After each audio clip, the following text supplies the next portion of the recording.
I got into 4 major retailers all at once. Within a period of 60 to 90 days, I went from like 200 stores to 2,000, and then I almost lost all of them. I lost over 75% of them in a blink of an eye.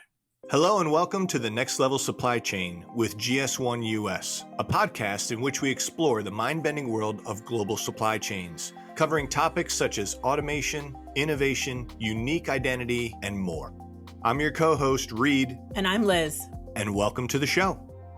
I just had the pleasure of speaking with Andrew from Arbo's Cheese Dip, and I have to tell you, it was one of the best conversations I've ever had. He started this company based on his family's cheese dip recipe and has just grown it from a family kitchen recipe that was brought to dinner on Sunday nights and expanded throughout the country. And what's really cool is that he has this great story about how it came to be and then how it kind of failed and how it came to be again, because he was able to share his story and somebody helped him.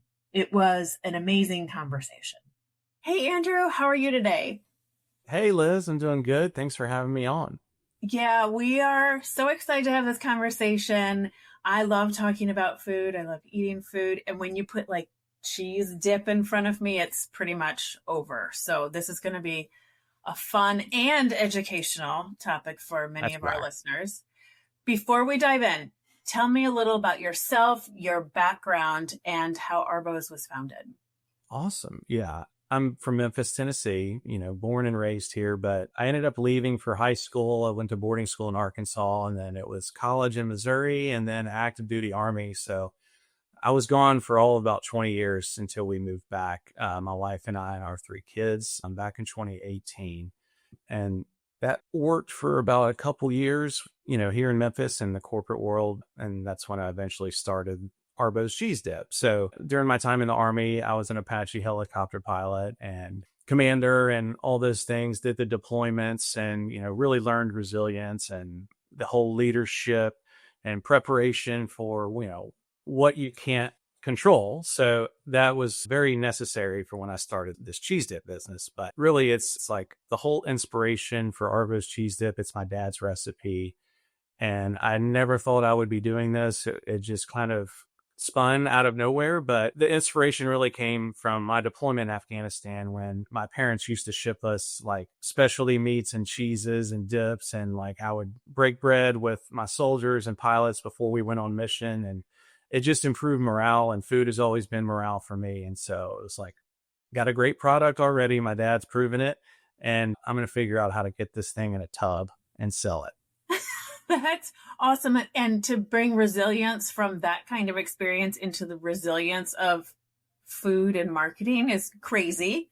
Also love it. I also love how like bringing people together in that kind of environment and then being able to bring people together over here. It's just really cool. It's really cool. I'm sure people don't realize. I mean, Reed and I have talked to a few of them who have started a business, but there's so much, I imagine, that goes into it. Your dad made a great dip, and I'm wondering like what family events he would make them for, if not everything. So that's my first question. Like, when did he make the dip? Oh gosh, Sunday suppers. That's what we did. Really? Yeah. It's like, it was about 10 families that would all get together every Sunday, like clockwork. I mean, year round. And everyone always had a food assignment, but ours was always, bring this, but bring the cheese dip too. And it just worked out that way. My dad loved making it. He taught me how to make it at an early age. And I was like dishing it out in high school and college and military. So it's something that like, even I put my own little twist on and just kind of perfected it. But yeah, like you said, the challenge of, taking a homemade recipe that has a shelf life of like 7 days and expecting that to just scale and not make any adjustments. I was very naive with all that. I bet. Yeah. And I want you to dive into that because there's so much, and you have the product, you have to make it last longer. You have to package it. You have to sell it into retailers. I'm assuming that's not the most easy process these days. And you have to get barcodes, which I can help with. But how do you even know? Like, tell me the story about from beginning to end how it worked? Oh gosh. When I spoke with Caitlin about this, I was like, never would I've known what GS1 was until I did Right? this, right? Yeah. But that was my mindset is, for one, like I wanted people to take me seriously. And what I mean by that is when I started it, I did a bunch of research, and it was things from going to the store and picking up other tubs of cheese dip and reading and looking. And I'm like, well, how do you get a barcode? How do you come up with an ingredient statement and nutrition facts and all of these things? But I did not want my product to look like it was sold at a farmer's market, right? I mean, no disrespect, but I wanted people to take me seriously right away. And so I spent all this time, building out the container specs and finding label makers and all those things. But it's like, all right, I thought that was the hard part, but it did feel legitimate. It was like, I've got the barcode, I've got all these things. Now I'm going to go push the product. And it really just blew up. That was 5 months after I started it, where we started selling it in Memphis, and everything was going great. The shelf life was never an issue because I could only make so much. And once people caught on, it was sold out, right? So scaling in my mind was easy. It's like, well, I just got to figure out how to make more of it. And, making it in your kitchen can only last for so long, for one, legal reasons. And two, your wife's probably going to kill you. It's like the whole house smelled like cheese all the time, all the time. And so I had to find a co-packer eventually. And that's what helped me scale. So when you start talking about like the packaging in the tub, did the co-packer then need to get involved with that too? Because they have to run it on their machine. So you had a tub, and then do you need to like evolve all of that at the same time too? That's a two-part answer, because the first co-packer was smaller, more of a mom and pop. And they basically said, how do you want us to make this? So I created all the ingredient specs, or I outsourced that service. But I basically said, this is what you have to do. Cook it to 160 degrees and hold it for this long. It's got to be cooled below 40 degrees under 8 hours after cooking it. It was like, okay, good. Now we've got a product. We added the right natural preservatives that would allow this shelf life to continue to extend. As I'm going through this formula with them, I'm literally sending containers to a food lab for them to test the shelf life. And the way that they cooked it is almost like I was doing it in my kitchen. They had like 10 60-quart pots. They were cutting the cheese by hand. They were opening 12-ounce containers of tomatoes and chilies, but they could crank it out. The problem was when you go from ingredients going into a pot to mix and emulsify, well, it changed containers. I didn't know what cross-contamination meant until a customer reached out and said they had mold in their product, right? So I'm like, okay, what does that mean? I had to go back and basically stop manufacturing and look at, why is this happening? And so you look at the product going from a pot to a rectangular bin to a 55-gallon drum through the hopper back in a container. There's like 5 different materials that it's touching along the way. And so we just had to basically stop, add preservatives, do more tests, and then scale it again. But then at that point, I outgrew them, so I needed a new co-packer. Well, the new co-packer said, you can go ahead and throw away your formula. We're not going to use it. We're going to have to reformulate this so that it works for our machinery, our process. And at that point, I had a higher quality product with a longer shelf life. However, you have to give up some control and give away your formula, basically hoping that, we signed an NDA, we signed a contract, but my fear is this gets so big and one day it's like, okay, I no longer own this formula.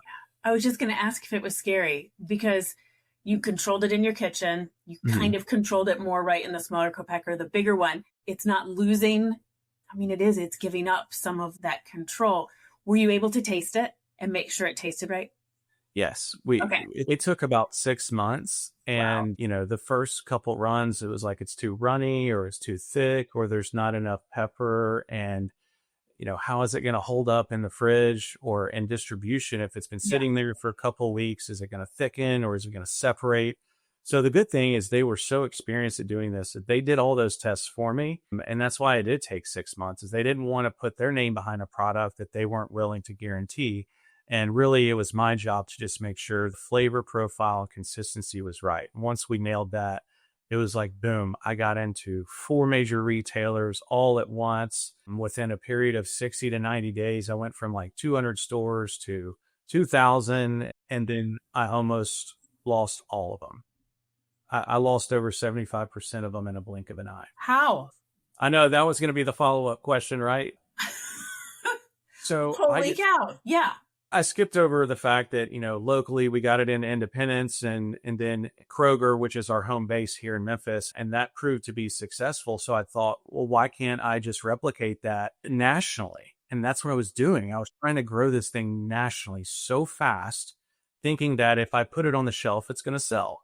And I learned the hard way that it doesn't work like that. I did not give enough time for brand awareness or marketing or any of those things to lead that launch. I just got it into grocery stores in Delaware. I've never even been to Delaware. We're in Miami, Florida. Like, why would I expect this product to sell? But I'd been given the answer yes by these major retailers. And so if they said yes, why couldn't it work? When I say I lost them, the product didn't sell. And yeah, it wasn't moving at the rate that it needed to justify that deli high moving area. And so, some of them said, hey, sorry, we're just going to move on. Some said, hey, you have $100,000 in products sitting here that we have to throw away and we're not paying you for it. Right. And so that was when I really came to a screeching halt and was like, I don't think I'm cut out for this. And, I almost gave up, not because I wanted to, but because I had no money left and I was in debt. But then something magical happened and I recovered. Okay. So I'm going to need to hear about that. So, okay, you pitched the retailers, you got it in. I would say, is that the biggest success that you've had? Is the getting it into 2,000 stores? Or is that the biggest success / learning experience? I would definitely say getting it into 2,000 stores that quickly was a huge confidence boost. However, it was also a reminder of what people had told me. And that was, you shouldn't launch in more than one large retail. Large, I will define as like 300 stores or more, right? Yep. And more than one or two most in a given period. And whatever that period is for you, it's like you either better have a bunch of cash on hand because you're going to go through hell, pardon my language, getting that product to sell, the dollars it takes for promos and marketing. Yeah, sure. But I didn't listen. I just pounded the pavement and, we got into these. I won Walmart's 10th anniversary, their open call. It's like this Shark Tank event, right? So I win that. I get into Public and here's Teeter and all these amazing stores. And that success, I do believe, got into my head in a way that I just thought I could move on to the next big retailer. Yeah, I may have had relationships established, but if you're not focusing on that one retailer and what you need to do to grow there, you're going to lose them. Not in the long term. You're going to lose them quick and fast and in a hurry. They're not going to give you years to test it. Hopefully they give you 6 months to a year, but if you're not moving the product by then, it's like, bye-bye. And you're at the mercy of what happens to that product that didn't sell. Some took care of it, some didn't, so it was really a big learning for me. And it definitely impacted my self-confidence, my resilience that I spoke of. It's different when, you're trying to support your family. And not only are you unable to do that, but you're bringing on a bunch of debt in the process because you didn't listen and heed advice from those that have done this before. So always look in the mirror first and say, what could I have done differently? There's things that happen out of your control, but I could have prevented that by not being so aggressive, trying to just scale this thing into all 50 states overnight. Yeah. Yeah. So what was that angel or that magic dust that went and really helped turn the table? I remember very vividly. It was last July of 2024, and I was part of this veteran entrepreneur incubator group called CEO Circle, and it was in Nashville for this fly-in. I didn't want to go, but my peers encouraged me to go. But when I got there, everyone could tell something was wrong, and I basically, in front of 75 people, said, I'm losing my company, and I'm all but bankrupt on paper. I'm in $500,000 in debt. And I have maybe $30,000 in payments coming in. And basically like, thank you for listening to me. I don't expect anyone to help. I don't even know what to ask you. I don't even know what to ask for help. What am I going to do with money at this point? And so everyone was super encouraging. And then after that, it's like I started getting all of these offers. Yeah, not people trying to take advantage of me, but basically like, hey, how much do you need? We'll wipe out the debt, right? And I had to start turning people down because the one that came in that was so valuable was, hey, we're going to take care of the debt, but we need you to be the face of the company. You're going to continue to be the majority owner so that you can stay veteran owned. We're going to take care of all the back end operations. We do CPG. That's our bread and butter. We want to set you free to go sell this product. And we're just happy to partner with you. And so it was one of those things that felt so surreal and so impossible that I just was like, what's the catch? There is no catch. Someone believed in me more than I believed in myself at that moment. And what they've done is allowed me another opportunity, another chance to go and grow this thing where otherwise I would have lost it because I don't know what I'm doing or didn't know what I'm doing, right? And they're a brand that I wish I could just disclose right now, but they've been doing this for decades and I couldn't have found a better partner. Okay, so we started a conversation, you and I, before the recording, and you said you had goosebumps. And I have goosebumps. I mean, because you walked into a room, you were vulnerable when a lot of folks aren't receptive to that. And in a vulnerable in a space that, I mean, money is one of those topics that you don't really talk about, right? And you did. And by doing that, the opportunity of a lifetime. And you also started the conversation with, you really wanted people to take you seriously. And you did your homework. So it's not like you went in haphazardly doing this. Like you really went in, it didn't work quite right. And then to share this with a group of people and to have that opportunity like fall at your feet. I'm not saying fall at your feet because you didn't do the work, but because you were vulnerable, you went to the meeting you didn't want to go to. It just kind of shows that you got to lean into it even when you don't want to, right? Yes. Liz, I hate asking for help. It's probably my biggest disadvantage as a business owner. I'm always eager to give help, but asking for it, it's not that it feels like I'm, weak in doing so. It's just, I don't want to put anybody out. And then people have to basically corner me and say like, you've earned this, or you deserve this. And that's a hard thing for me to grasp. I'm getting better at it, but my mentality has always been, give more than you take. But because I did put myself out there, finally, I'm the only employee still technically on the books. Like I've done all of this. I didn't do it all by myself. I leveraged a lot of my resources, but you're on an island and you don't know up from down sometimes. And it's very difficult to talk about the challenges. But when you feel like you're in a place where people can help, throwing that out there, it made all the difference in the world. And that was a major lesson learned for me in a good way. It's like, ask for help. Yeah. And be open to it too. Be open to it. So cool. That's so cool. Okay. So what is next? You have several flavors, but what's next for Arbos and the business? Oh man, we talked about San Diego a second ago before we started, and I've been out to California about 3 times in the past 2 months. We are adding manufacturing in San Francisco, and our goal is to launch into West Coast retail. But the best part of this is this all came from a pitch competition that I won with this, I don't call them a brand, but it's called Real California Milk. And it's a board of farmers out in California that says, hey, we need to increase dairy production. We need brands to do that. Will you come and pitch?